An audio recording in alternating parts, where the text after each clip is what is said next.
people, it's me, Anja. My pronouns are she and her, and welcome back to my channel for a new recent reads video, and also welcome back to my dorm room because I've continued to film videos inside. So welcome back to my dorm room. Fun times. But anyway, the point is, the first book on this list is called This Is Not a Personal Statement. This story is a YA contemporary following a young Filipino-American main character as she forges her college acceptance letter, which I think is a very bizarre concept, but also an almost fascinating concept, if that makes any sense. And honestly, this book was really good. First of all, the plot was so intriguing and absolutely so engaging. Second of all, the main character's relationship with her parents felt so authentic and so well done. This story is so well paced and everything felt so good and so well done. The characters were so well developed and so distinct, and everything felt so vibrant and so authentic. I was literally so immersed into this story because this book is literally so good because everything about it felt so authentic and so well done. Literally, I rated the story 4 out of 5 stars because I really enjoyed it, and I'm so excited for the author's next middle-grade magical realism book in May, if I'm not mistaken. I think that's when it comes out. But anyway, this book was so good. It was absolutely so awesome and so interesting. So with all that said, I would highly recommend it. The next book on this list is called Over the Moon. This story is a YA sapphic science fiction retelling of The Wizard of Oz. And honestly, I didn't really enjoy this book as much as I was really expecting to. And when I read retellings, you know that I'm fully immersed in the story if I'm not comparing it to the original. However, that only happens if I have read the original story, and that's why I prefer retellings of when I've never read the original story. But with this one, I've read The Wizard of Oz, and I'm very familiar with the story and with the main characters and everything. So when I was reading the story, I kept comparing the main character to Dorothy, and her love interest to whatever character her love interest is supposed to emulate, and so on and so forth. You know what I mean? So that kind of took me out of the story. Although the plot was intriguing and it was engaging, I wish there had been more development with, for example, the sapphic romance. The world building was interesting and it wasn't hard to understand, which is a problem that I have with a lot of science fiction, which is why I tend to avoid the genre for the most part. So basically, I don't know if that makes any sense at all, but I didn't really love this book very much. I definitely won't be reading the sequels if there are any. So anyway, with all that said, the plot was intriguing, the world building had potential. I wish that there had been more development with the sapphic romance and with the rest of the characters, because I kept comparing it to the original story, which may be a me thing and not an awful thing. But anyway, the point is, I rated the story 3 out of 5 stars, and with that said, I wouldn't recommend it. The next book on this list is called Little Thieves. This story is a YA fantasy retelling of The Goose Girl, which is a story that I have absolutely no familiarity with at all. So within this story, I had no predictions for the plot or anything like that, which made the story so much more immersive.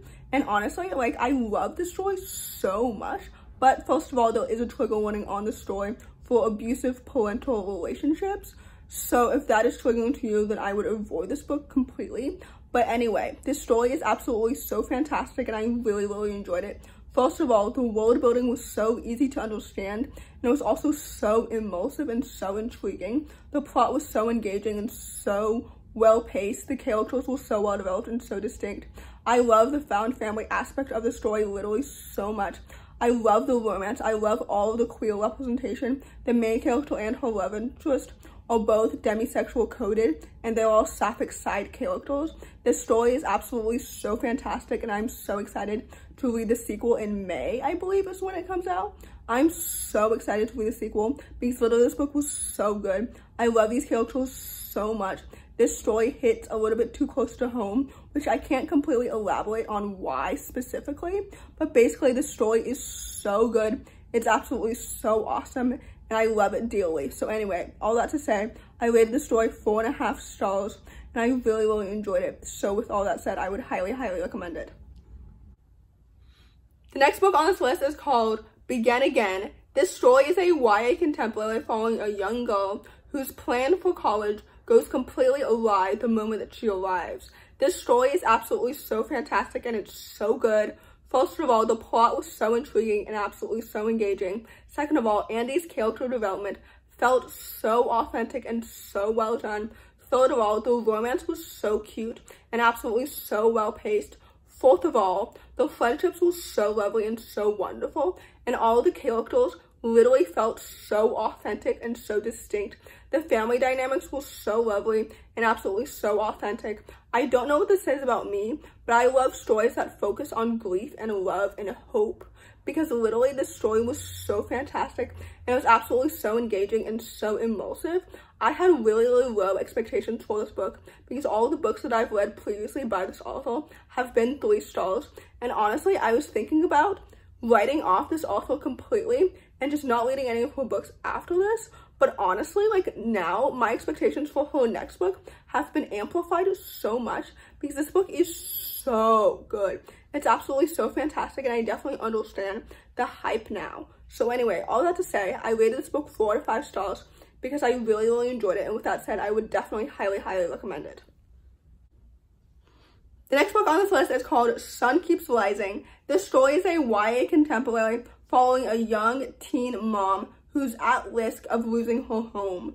And I had really high expectations for this book because I had previously read Required Reading for the Disenfranchised Freshman last year by this author, which was absolutely so good, and I talked about it in my most underrated books of 2022. But unfortunately, this book did not meet those expectations at all. And I think that the biggest problem with this book is that I wish that it was about 100 pages longer so that the characters and the romance and the family dynamics and everything could have had more development if they had been given more page time. I don't know if that makes any sense, but the plot itself was intriguing and it was engaging. It's just that the story ended too soon for me to be so emotionally connected or invested in the characters or in the events or anything like that. Again, I don't really know if that makes any sense at all. I know I'm being rather vague because I'm trying to keep this review spoiler free.